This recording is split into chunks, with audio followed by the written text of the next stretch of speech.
wabarakatuh. Alhamdulillahi rabbil alamin. Nahmaduhu wa nasta'inuhu wa nastaghfiruh. Wa na'udzu billahi min syururi anfusina wa min sayyiati a'malina. Man yahdihillahu fala mudilla lah wa man yudlil fala hadiya lah. Asyhadu an la ilaha illallah wahdahu la syarika lah wa asyhadu anna Muhammadan abduhu wa rasuluh. Allahumma himna rushdina wa'idna min syari nafsina. Rabbi zidna ilman nafi'a warzuqna fahma. Allahumma fahman nabiyyin wa hifzal mursalin wa ilhamal malaikatil muqarrabin birahmatika ya arhamar rahimin. Amma ba'. Alhamdulillah. Pertamanya syukur pada Allah Subhanahu wa taala di atas kesempatan yang Allah izinkan kepada kita pada petang ni. Sekali lagi kita dapat bertemu di waktu yang sama, di hari yang sama. Mudah-mudahan Allah Ta'ala melimpahkan kebaikan, kerahmatan, ketenangan dan juga keberkatan dalam kehidupan kita, insya-Allah. Amin ya rabbal alamin. Baik, tuan-tuan perempuan yang dirahmati oleh Allah Subhanahu wa taala, insya-Allah untuk hari ini kita akan menyambung perbincangan tafsir dan tadabbur kita melalui surah Ar-Ra'du, surah nombor 13, dan hari ini kita akan masuk pada ayat 28. Pada pertemuan 2 minggu yang lalu saya dah berjanji kita akan bahas sedikit ayat 27. Ada beberapa perkara yang kita akan sentuh sebelum kita akan masuk pada ayat 28. Okey, baik. Kita tengok sedikit pada ayat 27. Allah Subhanahu wa taala telah berfirman, kata Allah, wa yaqulul ladzina kafaru, yang mana kata Allah, orang-orang yang kufur kepada Allah telah berkata, laula unzila alaihi ayatum min rabbih, mengapa tidak diturunkan kepada Muhammad itu tanda-tanda daripada Tuhannya. Maksudnya tanda-tanda mukjizat daripada Tuhannya. Dan ini telah kita bahas pada pertemuan yang lalu, iaitu mereka meminta tanda-tanda yang pernah diturunkan para nabi yang terdahulu, dia nak sekali lagi turun kepada baginda Nabi SAW. Kononnya adalah sebagai bukti, rupa-rupanya Muhammad pun boleh begitu dan begini seperti mana nabi-nabi terdahulu. Kononnya apabila menyaksikan tanda-tanda mukjizat tersebut, barulah nak beriman, barulah meyakini tentang kerasulan baginda Nabi SAW. Ayat ni telah kita bahaskan pada pertemuan yang lalu, yang mana kita datangkan juga hujah-hujah, minta maaf, kita telah datangkan daripada dalil Al-Quran, yang mana Allah Ta'ala rakamkan ucapan-ucapan orang-orang yang kafir yang meminta supaya baginda Nabi SAW diberikan tanda seperti Nabi Musa. Lalu Allah Ta'ala sendiri yang berfirman. Kata Allah Ta'ala, mereka minta seperti mana Musa AS punya mukjizat kepada Nabi Muhammad. Tapi kata Allah, hakikatnya dahulu ketika mukjizat itu ada pada Musa, mereka tetap kufur kepada Allah. Maksudnya apa yang mereka katakan itu adalah sengaja sahaja. Bukanlah mereka nak beriman, tapi hanya sekadar mencabar-cabar baginda Nabi SAW supaya membuktikan kerasulannya dan kenabiannya. Dan saya telah sebutkan pada ibu-ibu, ayah yang dirahmati Allah, pada 2 minggu yang lalu, Allah Ta'ala sendiri menyebutkan di dalam Al-Quran tak perlu untuk menunjukkan tanda mukjizat ataupun tanda kebesaran Allah kepada orang kafir, kerana mereka akan tetap degil dan akan kekal sebagai seorang yang kufur kepada Allah. Ini berdalilkan kepada surah Yunus. Okey, kita tengok dulu. Minta tolong Cik Syikin, kita pergi pada surah Yunus ayat 101. Okay, kita pergi pada surah Yunus ayat 101. Okey, kalau kita tengok pada ayat ini, Allah Subhanahu wa taala menyebutkan, qulin zuru madza fis samawati wal ard. Katakanlah wahai Muhammad, perhatikanlah dan fikirkanlah apa yang ada di langit dan apa yang ada di bumi. Wa ma tughnil ayatu wan nuzur an qaumin la yu'minun. Lalu kata Allah Subhanahu wa taala, kamu akan fikir dan perhatikanlah apa yang ada di langit dan di bumi itu, segala kejadian yang menakjubkan, yang membuktikan keesaan dan kekuasaan Allah. Dalam pada itu, segala tanda dan bukti yang menunjukkan kekuasaan Allah dan segala Rasul yang menyampaikan perintah Allah dan memberi amaran, tidak akan memberi faedah kepada orang yang tidak menaruh kepercayaan kepadanya. Ini Allah Ta'ala tunjuk pada kita. Kalau hanya sekadar tunjukkan tanda mukjizat, tunjukkan tanda kerasulan, tunjukkan bukti ketuhanan, kita datangkanlah apa-apa tanda pun, kita datanglah apa-apa bukti pun, Allah Ta'ala sendiri sebut, nescaya mereka akan tetap kufur. Okay? Nescaya mereka akan tetap kufur. Kerana apa? Ni soalannya. Kenapa Allah Ta'ala sebutkan seperti itu? Sebab logik kita, kalau Nabi tunjukkan tanda-tanda kerasulan, tanda-tanda mukjizat, sudah tentu orang beriman. Tapi kenapa Allah Ta'ala sini sebut tak perlu nak tunjukkan tanda-tanda kerasulan tu? Kerana tanda-tanda itu tak menambahkan, tak menjadikan seseorang itu beriman kepada Allah Subhanahu wa taala. Okey. Ada beberapa hujah daripada kalangan para ulama berkaitan dengan hal seperti ini. Okey, hujah yang pertama. Hujah yang pertama iaitu kenapa seseorang manusia yang kufur apabila telah melihat tanda-tanda kebesaran, dia tetap kufur. Dia tetap degil dengan kekufuran dia. Kenapa dia tak beriman kepada Allah? Para ulama yang menyebutkan yang pertamanya ini adalah kerana faktor keangkuhan. Ini adalah faktor keangkuhan, kesombongan. Sebab itu kita tak hairan. Kita sendiri membaca riwayat Al-Imam Tirmizi dihimpunkan dalam kitab Syama'il Muhammadiyah. Menyebutkan tentang hadis-hadis sifat Nabi. Rupa paras Nabi, akhlak Nabi, peribadi Nabi. Detail lah cerita tentang Nabi. Namun, kenapa sebahagian daripada orang musyrikin yang melihat Nabi, bergaul dengan Nabi, tetap menentang Nabi? Kita yang tak melihat Nabi, membaca hadis berkaitan tentang sifat Nabi, zahir dan batin Nabi, kita rasa, ya Allah, beruntunglah. Macam manalah rupa paras Nabi. Macam manalah akhlak Nabi. Kita baca pun, melihat daripada hadis Nabi pun kita rasa, sungguh ini adalah seorang manusia yang dipilih oleh Allah Ta'ala. Manusia yang diutus sebagai seorang Rasul. Tapi bila mereka yang melihat Nabi, bergaul dengan Nabi, mereka bukan sekadar tak beriman, bahkan menentang pula. Kenapa jadi macam itu? Ini adalah faktor kerana keangkuhan dan kesombongan. Manusia ni kalau dia angkuh, kalau dia sombong, datanglah apa hujah pun, datanglah apa sahaja pun, dia tetap akan menolaknya. Kita cakaplah apa pun, dia akan buat masuk telinga kanan, keluar telinga kiri. Itulah yang Allah Ta'ala nak maksudkan. Kalau dia kekal degil, memang dia degil. Melainkan, dia tengok di hujung tu, bila Allah sebut man anab, apabila seseorang itu tunduk ataupun menyerah diri kepada Allah, dia luar biasa. Tapi selagi mana manusia tak anab, di hujung ayat 27 kan, dia tak anab, dalam surah Al-Ra'd tu anab, maka selagi itulah datanglah apa-apa tanda pun, cakaplah apa sahaja pun, mereka tetap akan degil. Okey. Antara yang lain iaitu para ulama menyebutkan tanda-tanda mukjizat ni dia tak mencipta iman. Tanda-tanda mukjizat ni dia tak mencipta iman. Tapi tanda-tanda mukjizat ini dia menguatkan iman. Ni kita kena ingat. Mukjizat tak mencipta iman, tak boleh mendatangkan iman. Tapi dia menguatkan iman.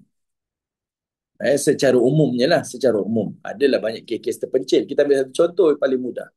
Berkaitan tentang Al-Quran. Al-Quran adalah mukjizat yang nanti kita akan tengok di dalam surah Ar-Ra'd juga Allah Ta'ala sebut. Dia tak sama dengan mukjizat yang Allah pernah beri pada para rasul yang terdahulu. Para rasul yang terdahulu, bila mereka wafat, maka berakhir juga mukjizat bersama dengan mereka. Tetapi tidak kepada Nabi SAW. Al-Quran yang diturunkan kepada Nabi Walaupun baginda Nabi wafat, Al-Quran itu kekal, masih lagi ada sampailah ke hari ini. Tengok.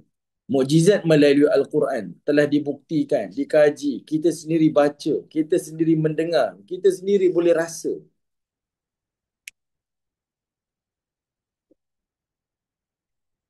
Okay? Kita sendiri boleh melihat Al-Quran. Berapa ramai yang melihat Al-Quran lalu beriman?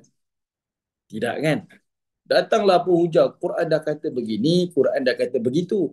Quran dah membuktikan ini, Quran dah membuktikan itu. Berapa yang beriman? Tak beriman. Tak beriman. Tetapi, bagi orang yang beriman, bila dia melihat Al-Quran, mengkaji Al-Quran, dia menambah iman.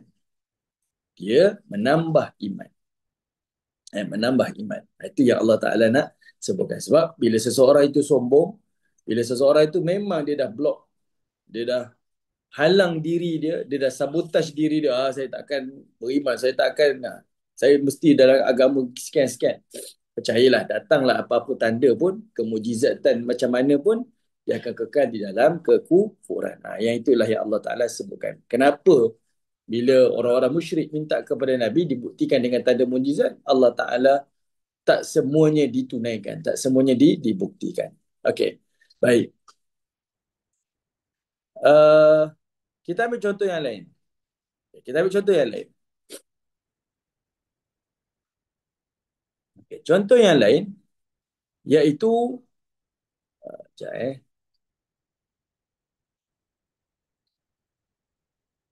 Okey, kita pergi kepada surah Al-An'am. Okey, minta Cik Syikir pergi surah Al-An'am ayat 111.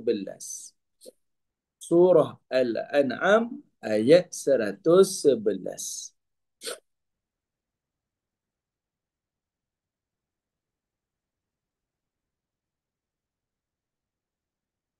Okey, surah Al-An'am ayat 111. Baik, terima kasih. Baik, kita lihat pada ayat ini. Allah Ta'ala sebut, "Walau annana nazzalna ilaihimul malaikata wa kallamahumul mauta wa hasyarna alaihim kulli syai' kubulan ma kanu liyu'minu illa an yasha Allah walakinna aktsarahum yajhalun." Kata Allah Subhanahu wa taala, dan jika kami menurunkan para malaikat pun kepada mereka dan orang-orang yang mati dihidupkan semula berkata-kata dengan mereka, dan kami himpunkan pula setiap sesuatu itu di hadapan mereka untuk menjadi saksi kebenaran Nabi sallallahu alaihi wasallam. Kata Allah, nescaya mereka tidak juga akan beriman kecuali jika dikehendaki Allah, tetapi kebanyakan mereka tidak mengetahuinya. Tengok, ini salah satu lagi dalil daripada Al-Quran yang menyebutkan. Ini sehingga Allah Ta'ala sebut, kalau datanglah malaikat sekalipun dan dihimpunkan manusia yang telah mati boleh bercakap di hadapan mereka ataupun siapa sahaja untuk membenarkan kerasulan, nescaya kata Allah mereka tetap tidak akan beriman. Mereka tetap akan berada dalam keadaan kekufuran. Punyalah degil. Okey. Habis kalau macam tu, macam mana kita nak mengajak manusia ini beriman kepada Allah? Para ulama telah menyebutkan iaitu manusia ni dia beriman, boleh beriman tanpa melihat mukjizat. Manusia ni boleh beriman tanpa melihat mukjizat. Tanpa melihat mukjizat pun dia boleh beriman. Macam mana? Macam mana? Soalannya macam mana? Ini adalah yang pertama. Yang pertama, iaitu melalui tafakkur. Cara kita berfikir dan cara kita merenung kepada alam ini. Cara kita berfikir dan cara kita merenung kepada alam ini. Jadi walaupun ayat ini merujuk pada orang-orang kafir, yang mana mereka meminta-minta tanda-tanda kerasulan, tanda-tanda kebesaran Allah, tetapi Allah Ta'ala nak tunjuk betapa adilnya Allah Ta'ala ni, walaupun manusia tak menyaksikan apa-apa perkara yang pelik-pelik pun, tapi kalau dia berfikir, kalau dia merenung kepada sesuatu kejadian, nescaya itu akan menimbulkan keimanannya kepada Allah Subhanahu Wa Ta'ala. Okay? Hanya berfikir sahaja, merenung sesuatu kejadian, mesti beriman. Apa dia? Iaitu tengok dalilnya melalui surah Ali Imran ayat 190. Tolong cek sikit. Surah Ali Imran ayat 190. Ayat ni umum, ayat ni umum, tetapi Allah Subhanahu Wa Taala sini sebut 190. 190. Minta maaf tuan-tuan, saya tak berapa sihat. Ali Imran 190. Okey, ayat ni umum tapi Allah kata apa? Inna fi khalqis samawati wal ard wa ikhtilafil laili wan nahar. Sesungguhnya pada setiap kejadian langit dan bumi, wa ikhtilafil laili wan nahar, dan pertukaran malam dan siang, la ayatil liulil albab. Ini cukup menjadi tanda-tanda bagi orang yang berakal. Ulul albab dia bukan sekadar berakal. Okey. Tetapi ulul albab di sini iaitu seseorang itu dia berfikir lalu menambah iman dia. Lalu melahirkan keimanannya, ketakwaannya kepada Allah Subhanahu Wa Taala. Dia renung tengok alam ni, bertambah iman dia. Dia tengok umat-umat terdahulu, dia boleh beriman. Berapa banyak saintis bila dia jumpa dengan penemuan-penemuan yang baru, menjadikan dia meyakini adanya Tuhan, adanya pencipta kepada alam ini. Bila dia tengok tentang umat-umat terdahulu, berkaitan tentang, contohlah, saya tak ingat ada seorang tokoh saintis daripada Perancis mengkaji tentang tamadun Mesir kan. Tengok, lalu dilihat pada Al-Quran, beriman kepada Allah. Dia tak tengok pun tanda mukjizat Nabi Musa ke, dia tak tengok pun tanda-tanda Nabi SAW ke, tapi dia tetap beriman kepada Allah dan Rasul. Okay. Macam mana boleh jadi begitu? Inilah satu uh, apa kita kata satu kelebihan yang Allah Taala berikan kepada manusia, iaitu dengan memiliki akal. Dengan memiliki akal, dengan dia berfikir, dikurniakan akal oleh Allah, boleh memberikan suburnya iman di dalam diri seseorang. Sebab itu manusia ni dia tak boleh berhenti daripada berfikir. Dia kena gunakan akalnya untuk sentiasa berfikir. Okey, baik. Kemudian, kenapa manusia tak berhajat kepada melihat mukjizat untuk menambah iman? Sebab manusia ni dia perlu merasai, dia perlu merasai pengalaman rohani dia. Bila dia berada dalam satu ketenangan kerana sesuatu amalan, sesuatu amal soleh, dia rasa tenang, dia rasa tenteram kan. Dia beribadah tu dia rasa jiwa dia lapang, dia berzikir, dia mengingati Allah Ta'ala, dia rasa hatinya senang. Itulah pengalaman rohaninya menjadikan dia lebih yakin kepada Allah Subhanahu Wa Ta'ala.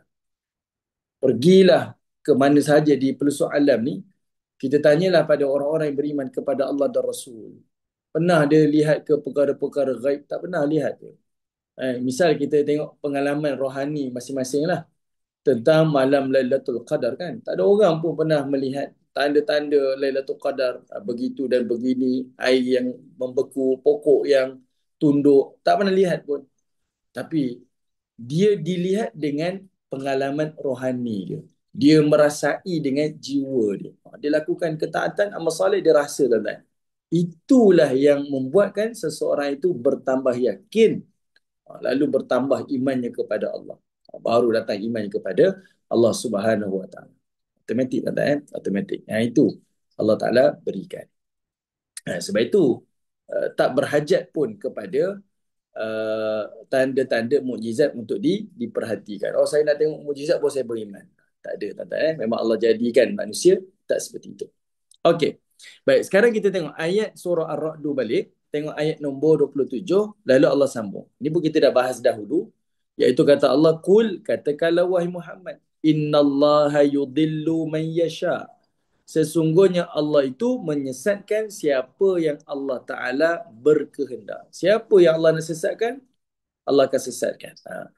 Kalau kita baca ayat ini seolah-olahnya, oh, maksudnya kalau Allah nak sesatkan, Allah sesatkan. Jadi no point lah saya berusaha. No point lah saya belajar. No point lah kalau saya beramal soleh. Sebab kalau Allah nak sesatkan, Allah sesatkan. Tapi sebenarnya tidak kan?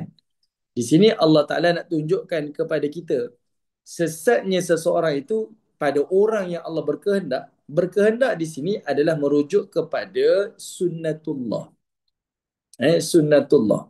Orang yang berpaling daripada kebenaran, orang yang ada mental block, dia sendiri yang tak nak dengar apa-apa hujah, tak nak melihat apa-apa kebenaran, orang tu akan kekal di dalam kesesatan. Kekal. Sebab itu Allah sebut, wa yahdi ilaihi man anab. Dan Allah akan berikan hidayah kepada siapa yang anab. Siapa yang tunduk kepada Allah. Siapa yang kembali kepada Allah. Inilah poin yang saya nak sebutkan. Kenapa manusia tak berhajat pada mukjizat, tak perlu melihat pada tanda-tanda pelik-pelik untuk baru beriman? Sebab manusia ni, dia akan datang keyakinan dan keimanannya bila dia telah melapangkan dada, membuka fikirannya. Lalu, dia cuba melihat mana yang hak, mana yang batil. Sebab manusia ni dia tahu apa itu kebenaran, apa itu kebatilan. Manusia ni Allah Ta'ala telah lahirkan di alam ini dalam keadaan dia meyakini keimanan kepada Allah Ta'ala. Jadi sebab itu, siapa yang menyerahkan dirinya kepada Allah, tunduk kepada Allah, dia mesti beriman. Walaupun dia tak melihat tanda-tanda mukjizat. Okay.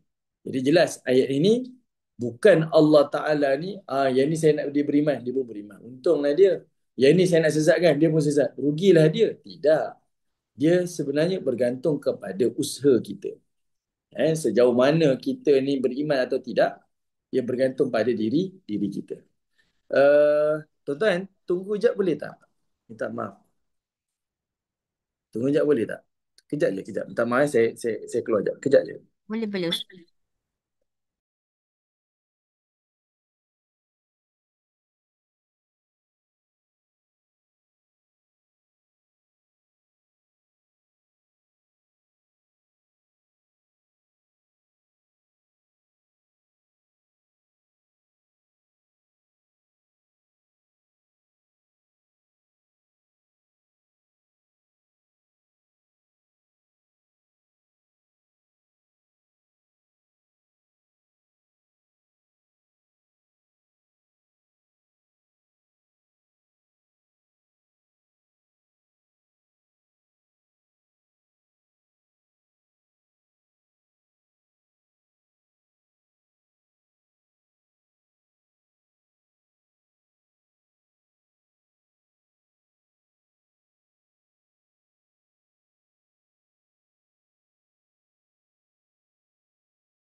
Okey, baik.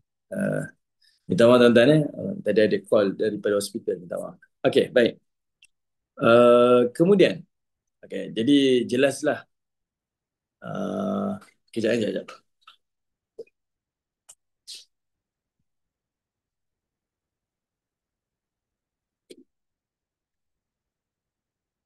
Okey, baik. Uh, Okey, kita pergi kepada ayat 28. Ayat 28. Minta maaf banyak sangat interrupt, minta maaf. Minta maaf. Okey, ayat 27 tadi tu, maklumlah di hujung ayat Allah Taala sebutlah seseorang tu beriman adalah apabila dia melapangkan dadanya, membuka dirinya, bersifat terbuka. Kalau manusia ni dia sendiri yang halangi dirinya, sabotaj dirinya. Saya tak nak dengar lah. Saya tak nak ni lah. Memang dia akan kerugian lah. Sebab itu satu pengajaran kepada kita. Kita ni tak boleh melabel. Kita tak boleh melabel. Berbeza fikrah, berbeza manhaj. Kita jangan melabel. Kita kena berikan hak pada diri kita untuk dengar dulu. Kita tak rugi pun. Sejujurnya saya sebut, kita tak rugi pun. Kita beri peluang pada diri kita untuk dengar terlebih dahulu. Siapa pun yang bercakap, dengar dulu. Lalu kita pun filterlah dengan ilmu yang Allah Ta'ala berikan kepada kita. Jangan kita cenderung kepada seseorang, cenderung kepada sesuatu kumpulan, kita terus judge. Yang ni tak payahlah. Yang ni tak payahlah kan. Tapi kita berikan ruang dulu. Dengar je dulu. Dengar. Dengar. Kita setuju, okey. Tak setuju pun, okey. Dia tak ada kerugian lah di situ.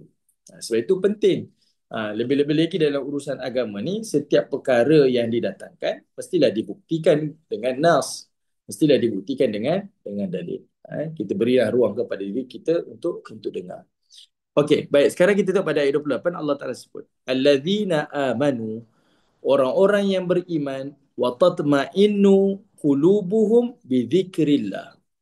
Ala bi dzikrillah tatma'inul qulub. Kata Allah Subhanahu wa taala. Okey, kata Allah Subhanahu wa taala. Orang-orang yang beriman itu Allah Taala akan memberikan ketenangan pada jiwa mereka, pada hati mereka. Bi dzikrillah, dengan mengingati Allah Taala. Allah menyebutkan perkataan tatma'innu, iaitu daripada perkataan al-mutmainnah. So kita dengar mutmainnah, ketenangan. Tenang dekat sini tuan-tuan, dia bukan sekadar tenang tau, tetapi dia adalah ketenangan dari sudut dalaman. Ketenangan dari sudut dalaman. Bila seseorang itu beriman kepada Allah, dia dapat hidayah daripada Allah Ta'ala, ketenangan yang Allah beri itu luar biasa. Ketenangan yang Allah berikan tu luar biasa. Sangat tenang, sangat lapang jiwanya dalam hati dia. Kerana apa? Kerana mengingati Allah. Okey, kerana mengingati Allah. Maka kata Allah, ala bidzikrillah, ketahuilah dengan mengingati Allah itu tatmainul qulub, akan menjadikan hati manusia itu tenang. Hati manusia itu tenteram. Tuan-tuan tunggu jap tunggu jap.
Okey, baik, baik. Minta maaf. Okey, okey. Perkataan tatma'in ni tuan-tuan, dia adalah satu ketenangan dalaman. Ketenangan dalaman. Daripada ketenangan dalaman inilah dia jadi satu kekuatan yang luar biasa. Macam mana kekuatan yang luar biasa? Kita ambil satu contoh. Kenapa Allah Subhanahu Wa Taala jadikan uh, Mekah itu di tempat yang kering kontang, panas, tidak ada sumber makanan, kan? Tidak ada sumber air, melainkan air zam-zam yang baru ada selepas itu, kan? Semuanya lah tak ada apa-apa. Tetapi macam mana manusia boleh survive kat kawasan tersebut?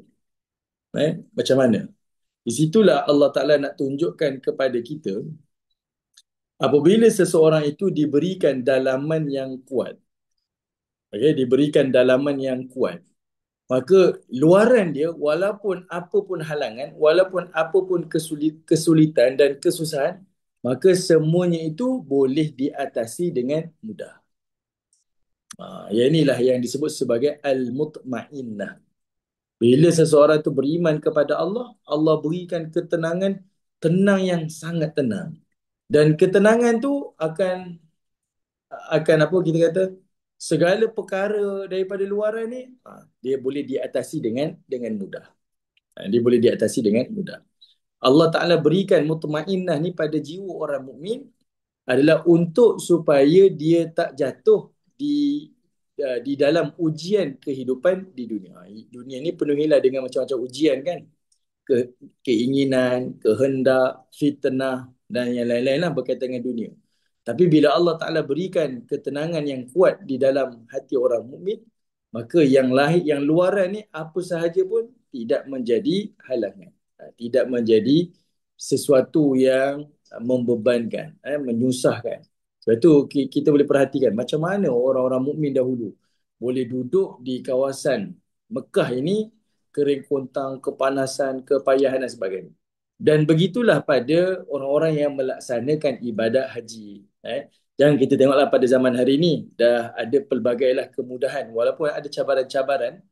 Tapi kalau kita bandingkan dengan zaman dahulu, kawasan tempat melaksanakan ibadah haji ni kawasan yang kering kontang, langsung tak ada air. Sebab itu hari ke-8 Zulhijjah kita panggil sebagai Tarwiyah. Tarwiyah tu salah satunya bermaksud, kata Ibnu Qudamah, adalah satu satu macam budaya. Orang-orang yang buat haji ni akan membawa bekal-bekal air dia daripada rumah dia ataupun daripada luar, lalu dibawa ke kawasan manasik. Di Arafah, di Muzdalifah, di Mina. Perbuatan membawa air. Sebab kawasan tu kena kontak. Tapi manusia boleh stay daripada waktu wukuf, lalu hari nahar, masuk lagi 3 hari tasyrik. Lebih kurang dalam 5 hari. Boleh duduk di kawasan yang kering, panas, kawasan yang kita kata macam kawasan yang panas, sangat panas. Tapi macam mana boleh survive? Sebab tatma'in. Bila jiwanya tenang tu, yang luaran ni kita dah tak rasa beban dah. Yang luaran ni kita tak rasa susah ataupun kesulitan. Kita betul-betul rasa tenang. Okay, itu salah satulah yang kita boleh fahami. Satu anugerah yang Allah Ta'ala berikan kepada orang-orang yang beriman kepadanya. Okay, kenapa jiwa manusia macam tu? Kenapa jiwa manusia macam tu? Bila dia kenal Allah, hatinya tenang. Di sinilah Allah Ta'ala nak tunjukkan kepada kita, Allah menjadikan jiwa manusia, hati manusia ni, dia ada penciptaan yang tersendiri. Kita tengok pada surah Al-A'raf ayat 179. Tak, tolong Cik Syikin, kita tengok surah Al-A'raf ayat 179. Al-A'raf 179. Sebab itu kalau kita tengok pakar psikologi, dia suka membezakan, membahagikan. Dalam hidup ni ada 3 perkara. Ada yang disebut sebagai gembira, ada yang disebut sebagai senang, ada yang disebut sebagai tenang. Ada 3. Gembira, senang, tenang. Gembira ni apa? Gembira ni apabila kita berkait ataupun berhubungan dengan sesuatu yang mati. Itu gembira, kegembiraan lah. Kadang-kadang kita tak boleh beza apa itu kegembiraan, apa itu kesenangan, apa itu ketenangan. Kegembiraan ni bila kita berkait dengan sesuatu yang mati. Macam mana sesuatu yang mati? Kita beli telefon, misalnya, minta maaf sebab, kita beli telefon, kita rasa gembira lah, happy lah. Tapi lambat laun, jemu. Kita beli kereta, seronok lah. Kita window shopping, jalan-jalan, beli benda yang mati. Kita akan rasa gembira. Tapi kegembiraan tu tak lama. Kegembiraan tu tak lama. Tapi yang lebih bahayanya, dia mula ada rasa nak lagi, nak lagi. Jadi tamak, jadi boros, lebih bahaya. Ini kalau dari sudut ilmu biologi, kerana endorfin kita kan, kita ada hormon endorfin kita, dia dah melimpah, dia dah rasa keseronokan tu. Jadi dia nak lagi. Dia nak yang sesuatu lebih lagi. Jadi manusia takkan puas. Manusia takkan puas. Okey, itu kegembiraan. Kita rasa, saya ni rasa tak gembira lah. Kalau tak gembira, uh, manusia akan mencarilah sesuatu yang lain kan. Dia dia nak membeli itulah, nak membeli inilah, pergi ke situlah, pergi ke sinilah. Dia gembira tapi bersifat sementara. Kedua, kesenangan. Yang kedua adalah kesenangan. Kesenangan ni apabila dia berkait dengan hubungan dia dengan benda hidup. Dia mengkaitkan dirinya dengan benda hidup. Senanglah. Senang hati saya ni. Kenapa senang hati saya ni? Sebab kita ada mak ayah kita. Walaupun kita susah, walaupun kita rasa sulit, tapi kita rasa senang. Jiwa kita senang. Sebab apa? Saya ada pasangan saya duduk dengan keluarga saya ada anak-anak saya. Tengok, ada orang kadang-kadang dia pergi ke luar negara, walaupun dia susah, walaupun dia sulit, tapi asalkan anak-anak depan mata dia, pasangan dia ada depan mata dia itu tak apa. Susah pun jadi senang. Itu kesenangan. Dia berkait dengan hubungan dengan benda hidup. Kan? Kita boleh tengok orang balik kampung. Walaupun dia tahu nak balik kampung ni raya kalau di pantai apa kita kata pantai timur ni boleh cecah sampai 12 jam, 15 jam. Tak apa. Saya boleh je balik kampung. Walaupun selalunya balik taklah sampai 15 jam, 12 jam kan. Tapi kerana musim perayaan, saya boleh balik. Tak apa, 15 jam pun tak apa. Sebab apa? Hati tu senang. Lebih-lebih lagi kalau dia tengok ibu ayah dia, beraya pula dengan mak ayah dia, adik-beradik dia. Ya Allah, lapang hati saya. Senang. Senang. Senang hati dia. Kan? Itu beza. Kegembiraan tak sama. Kesenangan pun tak sama. Tapi kemuncak kita ni iaitu ketenangan. Ketenangan. Dan ketenangan ni adalah hubungan kita dengan Allah Subhanahu Wa Taala. Tenang kita ni apabila hubungan kita dengan Allah Subhanahu Wa Taala. Yang ini kemuncak. Bila manusia ni ada hubungan dengan Allah, jaga hubungan dengan Allah, hatinya akan jadi tenang. Yang inilah yang Allah sebut sebagai al-mutmainnah. Ala bi dzikrillah tatma'innul qulub. Dengan mengingati Allah, hati manusia ni akan jadi tenang. Sebab itu kita boleh tengok, ada orang senang tapi dia belum tentu tenang. Tapi orang tenang mesti senang. Kan? Kalau kita tak ada ketenangan tuan-tuan, datanglah apa sahaja, kesenangan ke, kegembiraan ke, dia bersifat sementara. Dia takkan puas. Tapi bila datang ketenangan, senang datang, kegembiraan pun datang. Jadi sebab itu, ni satu kelebihan yang Allah berikan kepada orang mukmin. Sebab itu ayat tadi tu, sebelum Allah Ta'ala sebut tentang tatma'inul qulub bi dzikrillah, Allah mulakan dengan alladzina amanu. Orang-orang yang beriman ni Allah akan berikan satu special pada dia, iaitu ketenangan pada hati-hati mereka. Kalau tengok dalam konteks zaman Nabi, walaupun datang ujian, walaupun yang beriman ketika itu ditindas, diseksa, diperangi, tapi kita tengok para sahabat Nabi SAW tidak ada yang keluar daripada keimanan. Tidak ada yang meninggalkan perjuangan. Sebab mahalnya al-mutmainnah tu. Mahalnya rasa tenang hubungannya dengan Allah Ta'ala. Pengalaman rohani itu, itulah yang membuatkan keimanan ni muncul dan menambah-nambah lagi iman kepada Allah. Dia tak berhajat pada nak tengok tanda-tanda mukjizat je. Saya sendiri tuan-tuan, saya sendiri tuan-tuan. Kalau saya melihat sirah, mempelajari sirah, dulu masa kecil kita suka dengar cerita-cerita, apa mukjizat Nabi? Oh, tangan Nabi keluar air, kita selalu dengar kan. Oh, mukjizat Nabi ni, Nabi naik pada malam Isra Mi'raj. Kita nak tahu benda-benda yang pelik-pelik. Tapi bila semakin kita dewasa, kita lebih rasa seronok untuk mempelajari sirah Nabi ni bila kita melihat sifat manusiawi Nabi. Ini saya lah, saya tak tahu orang lain. Perhubungan Nabi dengan isteri-isteri Nabi, bagaimana Nabi SAW berdepan dengan kesulitan, bagaimana Nabi SAW berhadapan dengan ujian kehidupan baginda Nabi. Kan? Bila Nabi tunjukkan sifat manusiawi, saya sendiri sejujurnya, saya rasa itu lebih dekat dengan saya. Sebab bila sebut tentang tanda-tanda mukjizat, kita boleh nampak itu kelebihan yang Allah beri pada Nabi. Tapi bila Allah Ta'ala datangkan kisah Nabi ni, buktikan Nabi ni dari sudut sifat manusiawi dia, kita rasa dia sangat dekat dengan jiwa kita. Sebab apa yang Nabi lalui itu, sebahagiannya kita sedang lalui. Dan kita nampak ada contoh, ada teladan yang kita boleh belajar daripada baginda Nabi SAW. Okey, baik. Sekarang kita tengok ayat berikutnya.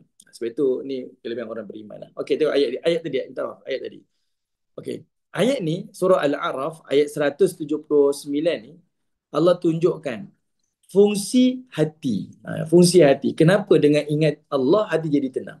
Ayat ni Allah sebut, وَلَقَدْ ذَرَأْنَا لِجَهَنَّمَ كَثِيرًا مِنَ الْجِنِّ وَالْإِنسِ. Sesungguhnya kami jadikan neraka jahanam itu banyak daripada kalangan jin, banyak daripada kalangan manusia. Allah Ta'ala jadikan neraka tu adalah untuk dipenuhi dengan jin dan juga manusia. Lalu Allah Ta'ala sebut, kenapa jin dengan manusia ni boleh masuk neraka? Kata Allah, lahum kulubun. Sebab mereka itu telah diberikan hati. La yafqahuna biha. Namun mereka tak nak memahami ayat-ayat Allah. Tak nak memahami keimanan kepada Allah. Tak nak mentauhidkan Allah. Walahum a'yunun la yubsiruna biha. Mereka telah diberikan mata, tapi mereka tak nak melihat. Walahum adhanun, mereka telah diberikan telinga, la yasma'una biha, tapi mereka tak nak mendengar. Tengok, Allah Ta'ala sebut 3 perkara.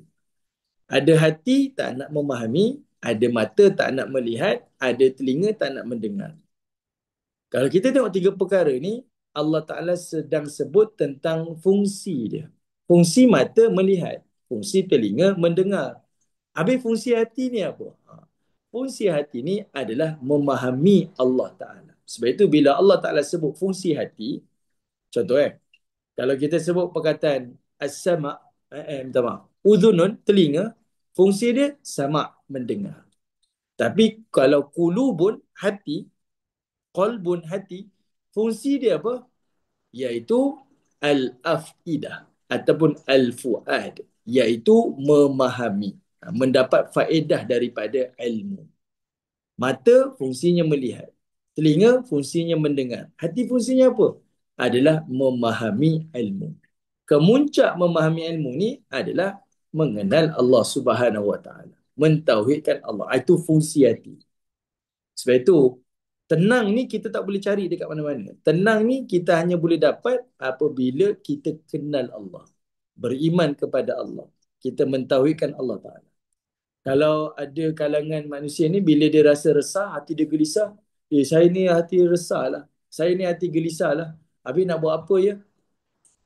Kawan dia kata, kalau macam tu kamu kena jalan-jalan lah. Pergilah jalan-jalan. Dia pun jalan-jalan. Duit habis, badan penat, balik tu, dia rasa tenang tak? Tak tenang. Tetap tak tenang. Ada orang kata kalau kamu tak tenang, pergilah jalan-jalan, pergi makan-makan kan. Lepas kamu makan nanti, balik insyaAllah tenang. Dia pun pergilah makan sana, makan sini. Balik tenang tak? Tak tenang. Sebab berjalan tu fungsi kaki. Makan tu fungsi mulut.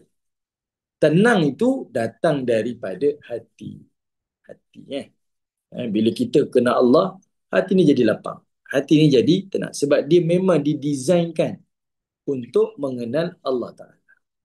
Desain khas, khusus untuk mengenal Allah Ta'ala. Istilah hari ni kan, waros kan, iaitu healing. Itu healing. Healing. Sebab itu saya suka, kalau saya lah, kalau kita refleksi kan, Kenapa kalau kita tengok air terjun kita jadi tenang? Kenapa kita tengok lautan jadi tenang? Kita naik bukit, hiking jadi tenang. Melihat alam ni jadi tenang. Kenapa jadi tenang? Sebab kita sedang melihat makhluk-makhluk Allah Ta'ala.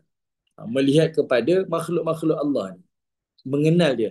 Bayangkan melihat dan memahami makhluk-makhluk Allah Ta'ala, ada air terjun semua ni kan, kita jadi tenang. Tapi kemuncak dia adalah Allah Ta'ala. Sebab segala ilmu ni semuanya datang daripada Allah Ta'ala. Kenal dia, kembali kepada dia, Allah Ta'ala akan berikan ketenangan jiwa. Allah Ta'ala akan berikan kelapangan. Saya tak ingatlah dulu saya ada sebut atau tidak. Sebab itu Allah Ta'ala sebutkan perkataan taubat, dia datang daripada perkataan taba. Ta, alif, ba. Taubat datang daripada kalimat taba. Taba artinya raja'ah, iaitu kembali kepada Allah. Orang yang bertaubat adalah orang yang kembali kepada Allah. Dia bukan sekadar dapat pengampunan, orang bertaubat ni. Bahkan dikembali kepada Allah, Allah Ta'ala akan berikan ketenangan jiwa pada dia. Allah Ta'ala akan berikan kelapangan hati pada dia. Sebab itu banyak dalil. Orang yang bertaubat ni, Allah beri dia macam-macam rezeki. Salah satunya, ketenangan jiwa. Salah satunya, diluaskan rezeki dia. Itu antara kelebihan lah. Sebab itu Allah Ta'ala minta setiap manusia ni bertaubat. Dan sebab itu, baginda Nabi SAW, walaupun maksum, baginda Nabi pun sentiasa beristighfar kepada Allah. Bertaubat kepada Allah. Sebab taubat tu dia bukan hanya pengampunan, tetapi dia ada maksud yang lebih luas. Okey. Baik, sekarang kita tengok pada ayat 29. Okey, ayat 29 daripada surah Ar-Ra'du. Tengok Allah Ta'ala sebut. Alladzina amanu, orang-orang yang beriman kepada Allah, wa amilus salihat, dan orang-orang yang beramal saleh, tuba lahum, kata Allah. Orang-orang yang beriman dan orang-orang yang beramal saleh. Kita baca Quran, kita selalu jumpa bila Allah sebut beriman, beramal saleh. Beriman, beramal saleh. Cik Syikir jumpa ke Ar-Ra'du ayat 29 Beriman, beramal saleh. Beriman, beramal saleh. Beriman ni pada diri kita lah. Kita yakin pada Allah, beriman kepada Allah. Yang ini kalau dari sudut yang lain kita boleh nampak. Inilah sebenarnya soal diri kita sebagai hamba Allah. Sebagai hamba. Sebagai hamba Allah Ta'ala ni, kita apa istilahnya, kalau kita sebagai hamba Allah ni, kita belajar hukum hakam agama ni, tahu mana halal, mana haram, mana makruh, mana yang dilarang, mana yang disuruh kan. Yang itu adalah tujuannya untuk kita jadi hamba Allah. Berimanlah, beriman. Tetapi beramal saleh, ini adalah tugasan seorang khalifah. Sebab itu Allah sebut peranan manusia ni dua lah. Sebagai hamba Allah satu, yang keduanya sebagai khalifah. Kita ditugaskan oleh Allah sebagai khalifah. Jadi sebab itu dua-dua peranan ni kena lakukan. Sebab itu ayat ni seringkali berkait. Alladzina amanu wa amilus salihat. Kamu beriman tak cukup. Kamu kena beramal saleh. Kamu beramal saleh saja tak cukup. Kamu kena beriman. Dua-dua ni berkait. Kamu kena jadi hamba Allah, kamu juga kena jadi khalifah. Kenapa? Sebab beriman ni untuk kita secara individu jadi baik. Kita secara individu jadi baik. Tapi tak cukup. Allah Ta'ala perintahkan orang mukmin, dia bukan sekadar nak jadi baik je. Tetapi dia juga diperintahkan untuk memberikan kebaikan kepada orang lain. Itulah tugas khalifah. Itulah tugas kita, kenapa kena beramal saleh. Tapi selalu kita skopkan amal saleh ni, mesti kena solat, kena puasa. Itu semuanya ibadah individu. Berpuasa, buat haji, ini ibadah individu kan. Tapi luasnya maksud agama ni, beramal saleh ni adalah memberi manfaat, memberi kebaikan kepada orang lain. Dia tak cukup hanya kita saja. Kita beribadah kita je. Kita je jadi baik. Tapi kita tak beri manfaat kepada orang lain. Tak boleh. Kita jadi baik dan kita kena beri kebaikan kepada orang lain. Itu baru sempurna. Sebab itu Allah sebut, orang yang beriman, lalu orang ni beramal saleh, tuba lahum, kata Allah. Ini macam satu jaminan. Tuba lahum wa husnu ma'ab. Allah Ta'ala akan berikan kepada mereka tuba. Tuba ni ada dua maksud.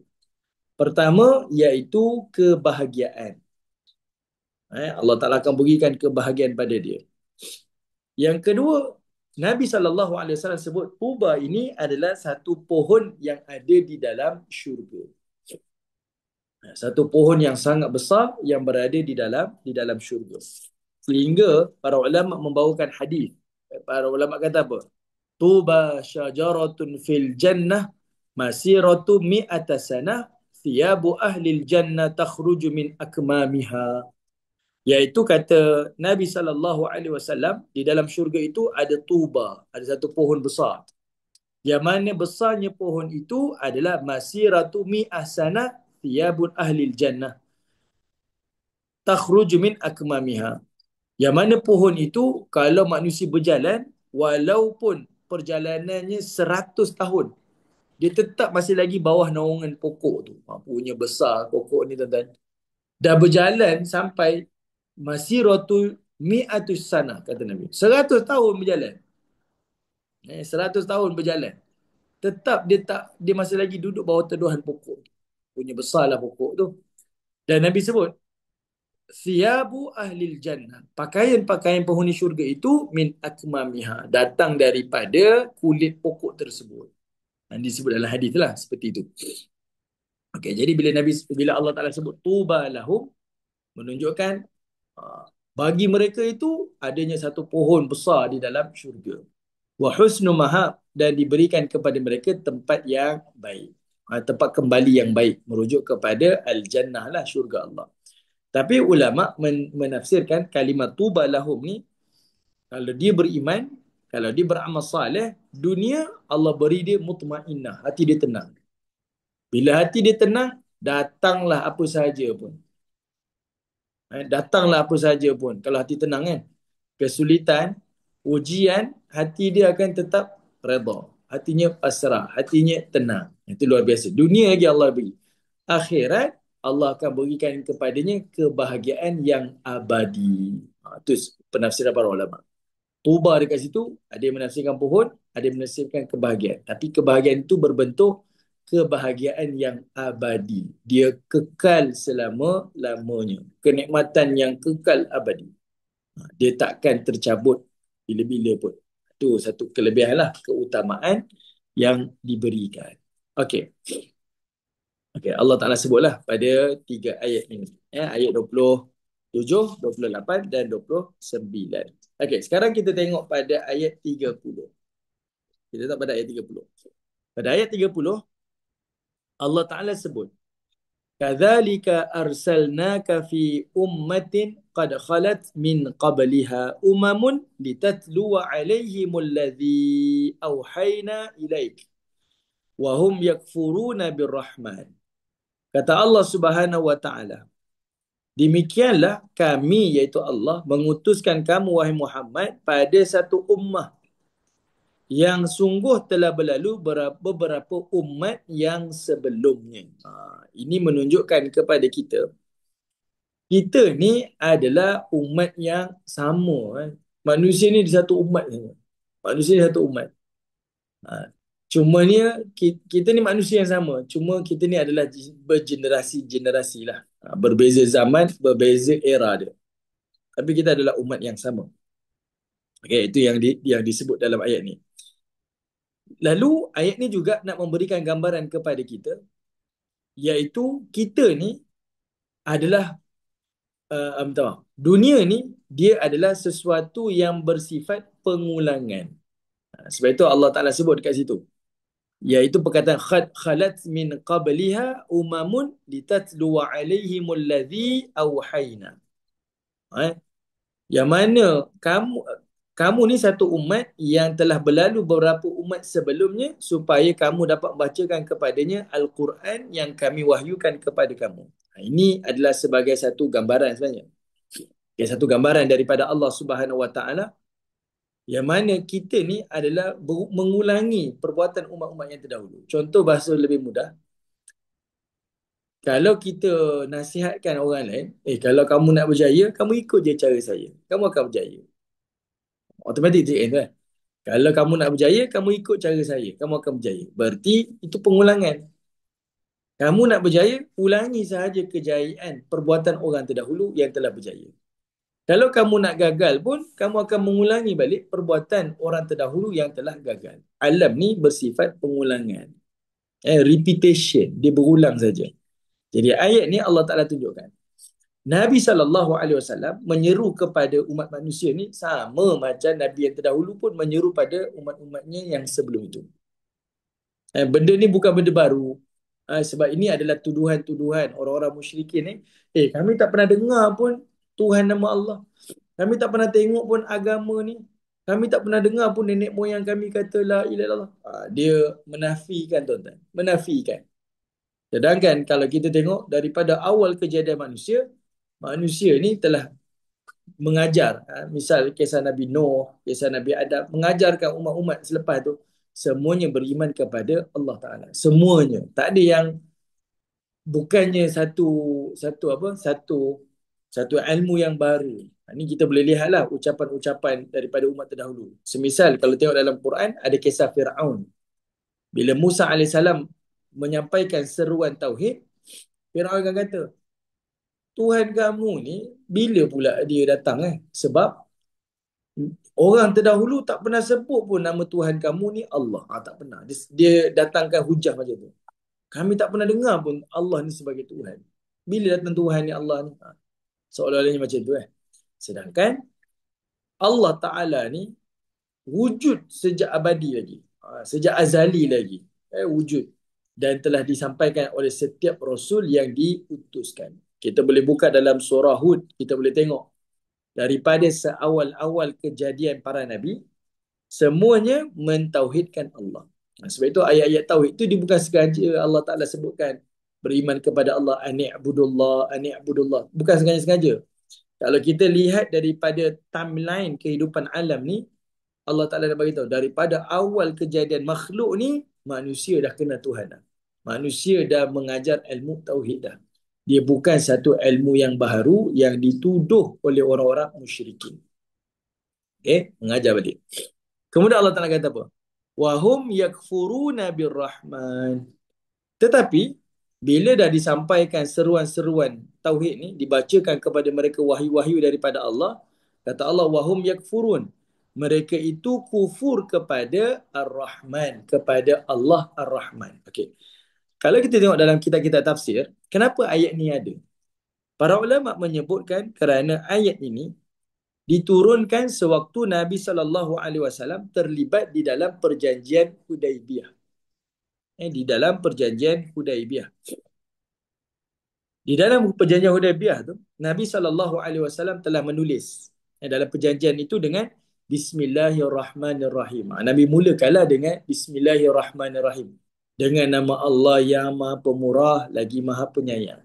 Lalu orang-orang musyrik Mekah dia tanya, siapa itu Ar-Rahman? Siapa itu Ar-Rahim? Kami tak kenal pun. Dia kufur kepada Allah Ar-Rahman, Allah Ar-Rahim. Dia kufur. Siapa Ar-Rahman? Siapa Ar-Rahim? Orang musyrikin dia tak berani kata dia tak kenal Allah. Dia tak berani kata. Sebab orang musyrik, walaupun dia orang musyrik di kota Mekah, dia kenal Allah Ta'ala. Sebab mereka bersyariat dengan syariat Ibrahim. Dikekal bersyariat Ibrahim. Tapi bila Nabi kata Bismillahirrahmanirrahim, dia kufur. Siapa Ar-Rahman? Siapa Ar-Rahim? Jadi ayat ni Allah Ta'ala datangkan dalil. Kamu ni adalah umat yang didatangkan. Sama macam umat dahulu. Sama je. Kamu bukan satu generasi yang tiba-tiba muncul. Tak. Kamu ni adalah penyambung umat-umat terdahulu. Dan umat-umat terdahulu telah disampaikan risalah tauhid ni daripada nabi-nabi yang terdahulu. Sejak awal dahulu disampaikan tentang risalah tauhid. Ani'budullah. Pengabdian itu hanya khusus kepada Allah Ta'ala. Bukan benda yang baru. Tapi datang manusia hari ini, tuan-tuan, menafikan. Siapa Allah? Saya tak kenal pun. Saya tak pernah dengar pun. Nenek moyang saya tak sembah Tuhan Allah pun. Itulah yang Allah Ta'ala sebutkan pada ayat ini. Sebab itu disambung ayat lepas tu. Kul. Katakanlah wahai Muhammad. Huwa Rabbi. Dia Tuhanku. Katakan wahai Muhammad. Dia Tuhanku. La ilaha illahu. Tiada Tuhan yang berhak disembah melainkan dia. Ni kenapa disebut macam ni, tuan-tuan? Adalah untuk tunjukkan kepada kita tidak ada pengiktirafan kepada mana-mana agama. Tidak ada pengiktirafan kepada mana-mana ketuhanan. Jangan kita sebagai orang mukmin kita boleh kata, oh, yelah kot, adalah Tuhan lain, oh adalah dewa lain ni yang buat kerja macam Tuhan ni. Tak ada tuan-tuan, tak ada. Tauhid orang mukmin dia tak macam tu. Dia tak cacah marbah. Dia solid tuan-tuan. Dia solid. Keimanan, keyakinan dia memang kepada Allah. Yang datangkan rezeki, kalau pada kefahaman yang lain, dia kata, oh, yang ini dewa kekayaan, yang ini dewa kebahagiaan, ni dewa begitu, ni dewa macam-macam tuan-tuan. Peranan tu diberi-berikan, dipecah-pecahkan kepada para dewa-para dewa ni. Tapi orang mukmin tak boleh tuan-tuan, tak boleh. Orang mukmin dikekal. La ilaha illa huwa. Tiada Tuhan dekat situ berujuk tidak ada yang boleh beri manfaat, tak ada orang yang boleh beri mudarat. Illa huwa, melainkan Allah saja. Allah lah yang berkuasa, Allah lah yang beri manfaat, rezeki ke, bahagia ke, keseronokan ke, jodoh ke, anak-anak ke, dialah Allah. Dan dialah Tuhan yang memberikan mudarat. Sama juga. Okey? Itu maksudnya. Ni kalimat tauhid lah. Alaihi tawakkaltu wa ilaihi matab. Dan kata Nabi SAW, Allah Ta'ala ajarkan kepada Nabi, dan hanya kepada Allah lah aku bertawakal. Tawakal tu. Kepada Allah lah aku bertawakal. Wa ilaihi matab. Dan hanya kepada Allah lah aku bertaubat. Ini kalau kita bahas berkaitan dengan tawakal Nabi, luar biasa tuan-tuan. Luar biasanya tawakal Nabi ni sebab setiap para rasul akan diperangi, dibenci, ditolak ajakan dakwah dia. Ini perkara yang sentiasa berlaku pada setiap zaman para anbiya. Jadi Nabi diajar untuk bertawakal kepada Allah Subhanahu Wa Taala. Ni nantilah ada rezeki yang akan datang, jumpa lagi. Kita akan bahas cerita tentang tawakal baginda Nabi. Macam mana tingginya tawakal Nabi ni. Dan macam mana nak tumbuhkan rasa tawakal. Macam mana nak ada rasa tawakal. Dan apa itu salah faham tentang tawakal. Ada orang tawakal. Saya tawakal je lah. Usaha tak ada, apa tak ada kan. Tawakal je lah. Biasa macam itulah kita jumpa kan. Tapi yang lebih penting, macam mana nak menyuburkan rasa tawakal kepada Allah. Salah satunya adalah kita kena kenal Allah Ta'ala. Sebab itu kita diajar untuk mengenal Allah melalui Al-Asma'ul Husna. Mesti kenal Allah Ta'ala. Sebab itu, kenapa pentingnya ada Al-Asma'ul Husna? Kenapa Allah Ta'ala selalu sebut Walahul Asma'ul Husna? Bagi Allah tu ada Al-Asma'ul Husna. Sebab daripada nama-namanya itu, menjadikan kita kenal Allah, yakin kepada Allah. Nanti kita akan bahaslah pada pertemuan yang akan datang. Tapi kalau tengok pada ayat 30 ni, selepas ayat Tauhid, adanya tawakal. Ini adalah sebenarnya puncak keimanan. Dan inilah adalah punca kepada kekuatan orang mukmin. Dia ada tauhid dan dia ada tawakal. Keyakinan kepada Allah lalu berserah kepada Allah Subhanahu Wa Taala. Ini puncak keimanan dan ini adalah punca kekuatan orang mukmin. Baik, saya berhenti di sini. InsyaAllah kita jumpa lagi di masa yang akan datang. Saya mohon maaf tuan-tuan, ada beberapa tadi gangguan. Dan saya mohon maaf juga, saya kurang sihat. Ulang-alik hospital seminggu ni.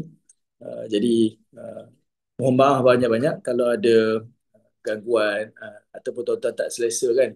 Tengah mengajar keluar dan sebagainya. Mohon maaf banyak-banyak. Semoga diberikanlah kemudahan lain kepada kita semua. InsyaAllah, semoga bermanfaat pertemuan kita. Wallahu ta'ala a'lam. Assalamualaikum warahmatullahi ta'ala wabarakatuh. Waalaikumsalam. Terima kasih Ustaz. Sama-sama. Subhanakallahumma wa bihamdika asyhadu an la ilaha illa anta astaghfiruka wa atubu ilaik. Walhamdulillah.